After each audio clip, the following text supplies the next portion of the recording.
Hello, everybody. Welcome to another episode of Astute HR Listen Up podcasts. I have the pleasure of asking Mindy Tagliente back again. How are you, Mindy? Good, thank you. How are you? I'm good. Am I saying your surname correctly? I always get that. Is it the G is silent? Tagliente? Tagliente. Tagliente. Tagliente. I don't know why I need to do that at the same time, but yeah, Tagliente. Mindy Tagliente for Wellness for Life. She has been giving some really lovely insights for the last few weeks. I'm not sure whether this is episode 4 or something like that, but something of that sort of region. And Mindy is living in Hong Kong, and I thought it would be very useful for everybody listening and watching this, because I kind of feel like you've got an insight into the future. We had it way after you. You've now gone through it. You're now at the stage where people are protesting about certain things. And I think what your insights will really help us perhaps get an idea of what we're in for or what we should be preparing for. And what you're talking about really is kind of navigating through this COVID environment and afterwards. And I know today you're going to talk about 3 different phases that we're going to go through to get to that stage. So, Mindy, before we start, perhaps give us a little bio of yourself. So why should we be listening to you? Why should anybody listening to this listen to you with what we're talking about today? So we've been in the wellness industry in Hong Kong for over 20 years now, starting off on the very physical level of yoga, meditation, and doing things on private small group areas. And then we saw this niche gap whereby we started working with schools and moving more into the wellness phase of things. And we started seeing this gap between what we were teaching at schools and the way the new generation is going. And we call them the mindful generation. The mindful generation are going, and this gap that's arising between corporates who aren't maybe prepared for children or our next generation coming and saying, listen, I feel this and I think that, and I feel you need to be doing this. And I'm like, whoa, we had the millennials already, but now we've got this whole other mindful generation coming up. So we moved into the wellness industry to really target health and well-being on many levels, not just the physical, but the mental, emotional, and the social level too. And it's coming in really handy for now, for this time in COVID, obviously. Everybody's mental health is a big issue, emotional well-being, physical health, people are concerned about that too. So it's where the global pattern interrupt, isn't it? Whatever our normal was, it's all changed, please, and it is figuring out how we're going to go forward. Over here, the issues that now people are starting to go back to work. And it's about creating a safe environment for them to come back, and open dialogue and wellness and so forth. I'm going to talk to you a bit later on once you've spoken about the different phases that you think we're going to go through, which is what you've already gone through. But also, whether, sometimes some of my clients, and even myself sometimes, we have the old school. Oh, come on, just get on with it. Let's not get too, feely about it. Or, if you start to indulge all that, people will start to take a mile when you're giving them an inch. So, and I'd like to address that a little bit towards the end, if that's all right, because I know that a lot of entrepreneurs are impatient. They just want to get on with it, but it's in their interest to not be, or have the right balance of things. So why don't we start going through it, Mindy? Give us our look into the future. Take us in your little time machine. Okay, so we've basically been talking to lots of clients about how to re-enter the workplace on a very practical level. Okay, so the first phase, it's my 3 R's. I love my A's and R's and my 3s and 5s. So the first phase of this whole situation, let's take COVID, for example. For us, it's been, as you know, protests and other things too, is the reaction phase. So in phase 1, it's how you react to the crisis. So we're talking about as soon as COVID happened and offices closed down, everything went on to lockdown, and everybody reacts very efficiently, because as human beings, actually, we thrive and excel almost on danger, emergency, urgency. Our brains are actually wired for threat, to know when threat is approaching. Yeah, the whole fight or flight thing. Yeah, fight, flight, freeze, right? So back in the caveman days, we needed to be like that to know when the big, saber-toothed tiger was approaching. But we have evolved as a species, but that mechanism of the brain is still in place. So we're very easy to pick up the negative first, or respond to crisis or danger or threat first. And that's the phase I think a lot of the employees and employers and CEOs went into, we've spoke to some people who are a little bit embarrassed to say that they really enjoyed that phase because they were really productive. I said, there's nothing really to be embarrassed about, because that's a really normal functioning of the human body. We're quite resilient as human beings and as a race. So, reactive phase is what you're saying. Yeah, I'm saying in a crisis, we go into do mode, right? So everybody's thriving. So the directions are clear. You have to do this, you have to do that. You know, they've been giving out, and basically people are doing it. They're not even just doing it, they're doing more, and they're all being really efficient and working hard, and everything's going really well. And we're in lockdown, and it's all kind of new and exciting, and everybody's thriving. But from our experience, having spoken to many companies, this only has a short lifespan, right? So it can't last forever. So given about 3 to 4 weeks, we enter into phase 2. And that's where I think we are at for a few levels in Hong Kong. So the phase 2 is when your body, so what happens in phase 1, let me just retract a little bit. In phase 1, on a physical level, you operate from your sympathetic nervous system, which is the fight, flight, freeze, like we said. But in the sympathetic nervous system, what happens is your body produces adrenaline, and you really thrive on adrenaline. If you do that for too long, the amino acids that are being built in your body are being depleted, because to make adrenaline, you have to feed on amino acids.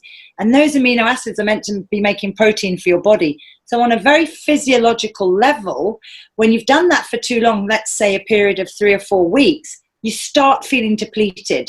And when you start feeling physically depleted, because you get cranky, you start squabbling, mentally you're not quite, no clarity. Burnout? But like a burnout. This phase isn't quite burnout. This phase is kind of this phase, we call it the relapse phase. So you're relapsing from that, wow, exciting, do, achieve, get it done, react phase, to the relapse phase, because your body is actually not equipped to stay in that react phase for so long. And so what happens is, this manifests for people on many levels, I'd say physical, emotional, mental, and social level. So let's take COVID as an example. On the physical level, what happens is that employees might feel cranky, or just with the uncertainty of what's going on, because employers haven't necessarily, as you were saying earlier on, put the safety and protection measures in at work before people get back to work. So on a physical level, I'm worried about, if I go back into work, am I going to have to go and sit in big meetings with people that I was with 15 people before?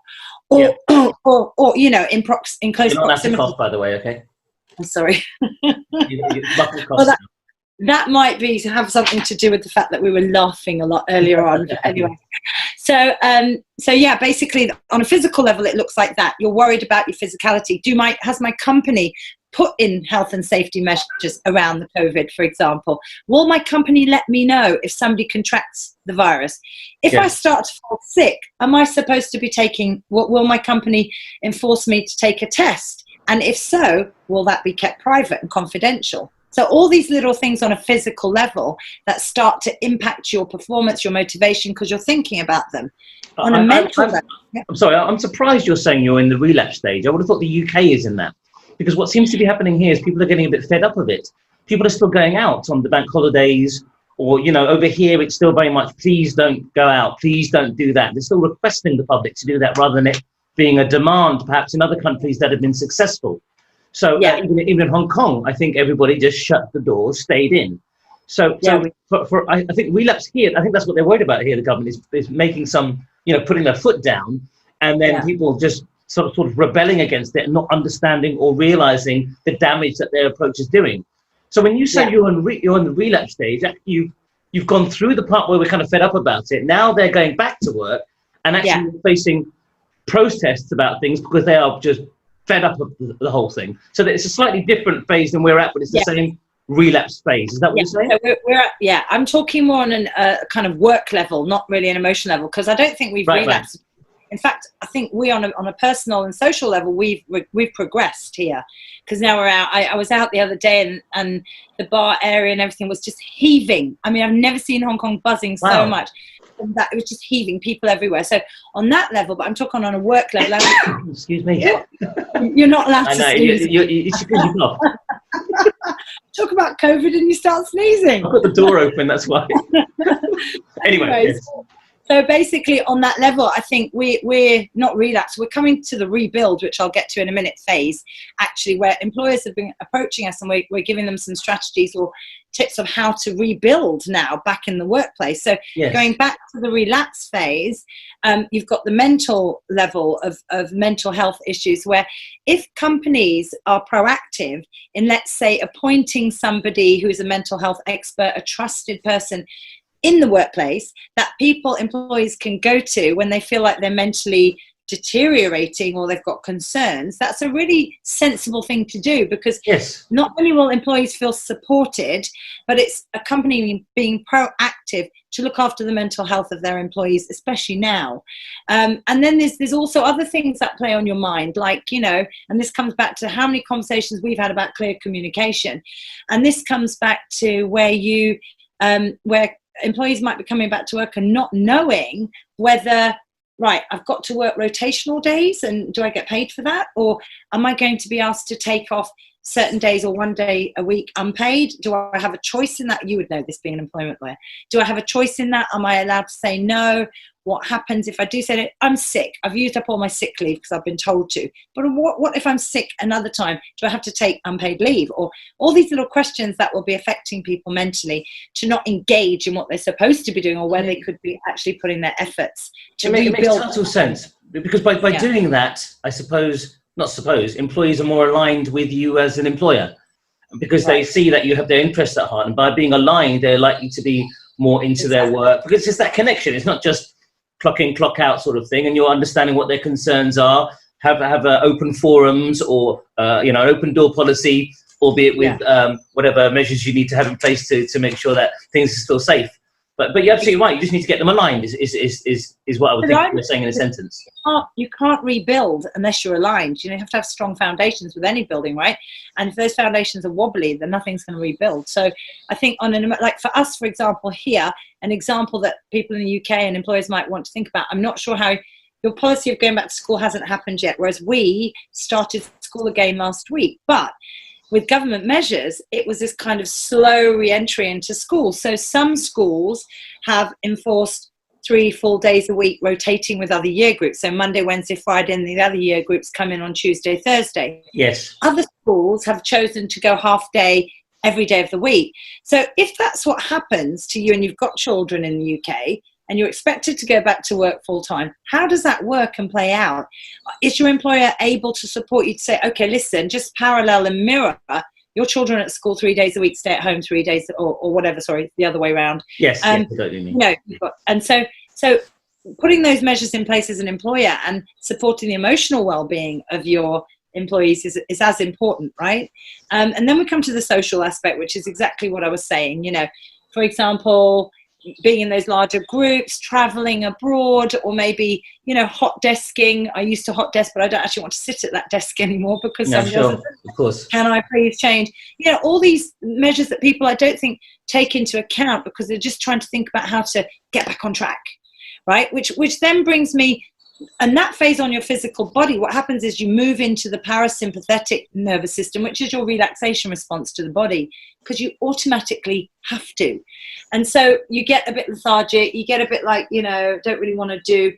And then you get this space and objectivity between you and what's actually going on, where you're using the cognitive mind. And the cognitive mind basically is the prefrontal cortex in your brain, which is responsible for the rational, the problem solving, the thinking aspects of what goes on. So you're no longer working from that adrenaline and yes, let's go get them. You're thinking, hang on a minute. Your reasoning mind. Your reasoning mind, right? Then you get into the third phase, which is your rebuild phase. Okay, so this is in case you're wondering, I keep looking down. I'm looking at your notes that you sent me earlier. It looks a bit like I'm looking at my phone or something, doesn't it? It looks like you're really interesting. Very interesting.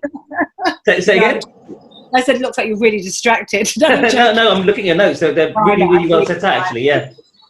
So you're on the rebuild phase, yes. Yeah. In the rebuild phase, before you can actually get to the rebuild phase, what the employers have to do is actually assess how far their employees have fallen back into relapse. Because if you don't assess how far they've actually relapsed, you're not going to know what to do as a strategy to recover. So that's one thing you have to assess. And then the other thing to rebuild, I think it's really important, is to not is to not just address the COVID and let's get back into work. It's to look beyond that. It's to look further, what more can I do? And that actually requires you involving your staff, restructuring maybe. So what worked before, it was that our special story we were talking about, you can't go back to a norm that you think was a norm. Again, look at your teams, see where the motivation is lacking and who's not performing well at that. Maybe restructure your team, maybe move people into other places and just recalibrate so that you're refreshing the energy and the vibe and the team, and you're reviving the motivation, and then people are feeling valued and they're kind of performing at their best, and you're looking to restructure things on a more practical level. So we've been advising clients, for example, to do three basic things. And the first thing is that restructuring, you know, just kind of building up again, moving people around, and just being open and flexible mentally to not come back. I heard so many stories from other CEOs who are a bit old school and don't really want to go back to they want to go back exactly to how it was before. And I was just thinking, that's not happening. Not going to happen, right? The second thing we've been advising our clients to do is do a really practical test. As your employees come back into the workplace every day, do a little 1 to 10 test. How are you feeling physically? How are you feeling mentally?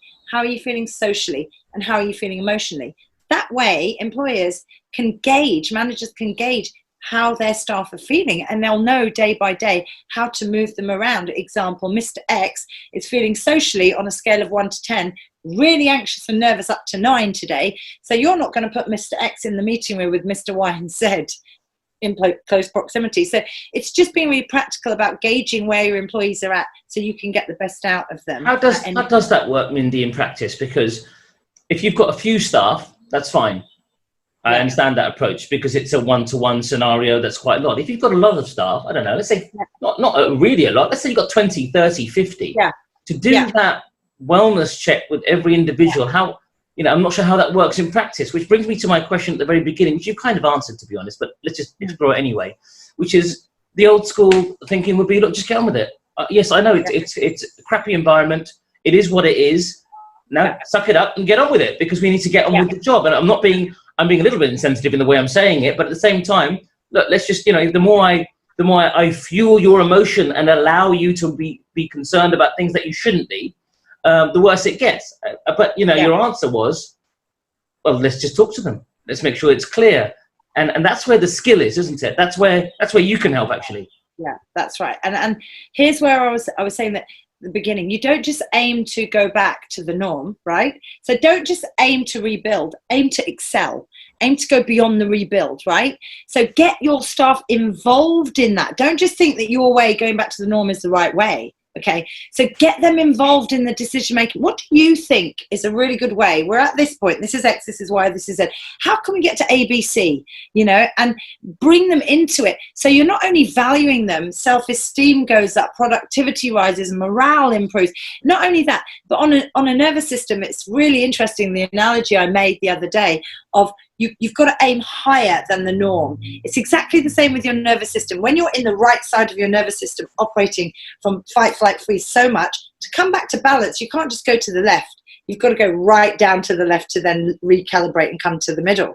Same thing. You want to thrive, go aim higher, and then you'll come back to balance. So you're giving everyone the opportunity physically to recalibrate. If you're going to come into me and say, right, we're going back to the other norm, you haven't given my physical body the chance to recalibrate. And that's just going to, in the long term, cause more stress, anxiety, depression, mental health issues, emotional imbalance. So you've got to do that service on a physical level, but people, it's quite a deep thing to look at. So you might not see that straight away because you're seeing, I need to go and do that. That's my way. So from a practical point of view, correct me if you think I'm wrong, really what CEOs should be doing, or if they can't, this is where you get involved, I believe, is they should be talking to their staff as they come in. If there's loads of staff that they have, presumably they are working under separate managers or what have you. You talk to everybody, address what their concerns are, and give a forum for them to keep coming back, I suppose. And sorry to interrupt you. If you're like addressing your question before, if the teams are too large, HR, if you have an HR department, if you don't have an HR department, so much technology out there to send surveys in. Just very simple questions. It's like, how are you feeling physically today? 1 to 10, 4 questions, get them in. You can get them through email that arrive in the inbox. They're already there. And you bring them back. If you've got 20 employees, for example, assess, okay, this group is doing that group's doing that. And that helps team managers to then go in and lead, okay, well, we're going to break the team in this way now today because these guys are feeling socially not quite well. These guys are not feeling emotionally well. These guys are having some mental problems going on at the moment because they're not able to focus because of, worries or concerns. Put them in this. You can reassess according to what they're actually feeling. But if you're not asking them what they're actually feeling, you're never going to be able to do that. You're never going to help them grow and thrive, support them as people, and you're not going to help your business grow and thrive either because they're not going to be productive. So it just makes. I think the issue is that it's not. There's no magic pill. There's no one answer that will fit. You're absolutely right. You have to bend with the scenario. When you put them into groups, that anxiety still needs to be addressed because presumably they've got to do a job. That might mean going a bit deeper. Maybe that means getting some medical support or figuring out the situation or making a call on it, deciding whether this person's going to fit and there's no way of moving it forward. But right now what we're saying is get your people on board, engage with them, have an open conversation, be transparent, be honest, and then understand where they're at and where you're going. And actually, if you talk to your people, they will probably come up with ideas you haven't thought of because we only think the way we think. And that might be taking the company in a different direction. If they're working on the ground, they're dealing with these issues that perhaps the CEOs are not. Perhaps the owners of the businesses are looking at it from a different point of view, a different headache, that they're just trying to keep the business afloat, or they're taking in a different direction, or what have you, right? But keep that communication open. There's nothing wrong with that because that's their role and their job, and they're just doing their job. But it's kind of avoiding to look at the bigger picture, if you like. We had a really interesting conversation today about presenteeism, and presenteeism is so prevalent in things. And this is where presenteeism will be a real issue for companies because, people will be turning up to work. I've never heard that word before. Presenteeism. So, is that the opposite of absenteeism? Yeah. So this is where we had the little debate this morning, which was quite nice because it opened up my mind to oh gosh, I think I had that all wrong. So presenteeism is when you're actually at work physically, but there's other things going on, like you're not well, you're thinking about other things, you're distracted. So you're actually not you're present physically, but you're not there. You're somewhere else. So, you're completely somewhere else. So that's a really big one for companies coming back now because there will be a lot of presenteeism going on. So we want to reduce presenteeism. I had this wrong. I was increasing presenteeism because there's the definition in the dictionary was completely different to lowering absenteeism. It's reducing presenteeism, right? One of those really funny things that you learn about. Oh, interesting. I've not heard that before. That's all. So presenteeism is when you want to kind of be there fully, 100% mentally focused, emotionally there, physically there, all at the same time, rather than just be there physically and there's so much else going on. And I think that's something that CEOs, managers, employers need to really think about coming back from COVID. What is actually going on here for people? I think that's fascinating. I mean, the really interesting stuff. So we've got 3 phases. We've got the crisis phase, we've got the relapse phase, and we've got the rebuild phase. At the moment, you and we, and I said about it being a time machine, but we're both kind of in the relapse phase, but we're in different parts of that phase. I suppose there's a spectrum of it. And in terms of going forward, how are you addressing employees coming back to work? How should we be learning from that?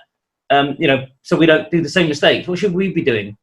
Exactly the 3 steps. So you're going to look at things a little bit more wide, on a wide lens. So not trying to go back to the norm, look at things and see, okay, how can I be more efficient with people? It might be that, as you said earlier, I might not have this member of staff here anymore because it's not working in that team. So, sending them home, working from home maybe now, that's possible. So you're restructuring, you're looking at things on a wider lens, checking in with them, as I said, even if it's a personal going out. So how are you doing today? It doesn't have to be as structured as the 4 stages I mentioned. And then it's looking to rebuild by involving, connecting to your team, your staff and employees, and doing it together rather than I'm the only man sailing this ship kind of thing. So it comes back to the principles of connection. Of course, that makes sense. You know, social integration, all of that stuff. And it's really important. We're at that phase. So we're in the rebuild, I think, employment-wise. We're kind of, a lot of people in Hong Kong weren't always working from home through this January to May period. A lot of people have been going back into the work every day like nothing happened. Right. So in Hong Kong, as far as employment goes, a lot of people given the choice, you can either work from home or you can come into work. A lot of people decide to go into work for other reasons. And there are some companies that just said, look, stay at home. So we've had a very mix of it. And I think we're a bit faster to be in the rebuild phase because a lot of us haven't even been out of the workplace. So we've got I guess it's a matter of choices. You know, the UK's got one of the best job retention schemes in the world. You know, 80% of income capped at $2,500 a month, whereas other countries won't have those choices. So it's don't go to work, don't have money, don't get food or get handouts, or go to work. So, you know, I understand those choices. Exactly. Mindy, how is it that obviously your details are going to be sent out with this podcast, a recording when it goes out. How is it that you can, so they'll be able to contact you that way. How is it that you specifically can help companies go through the 3 phases, or how can you help them get through this?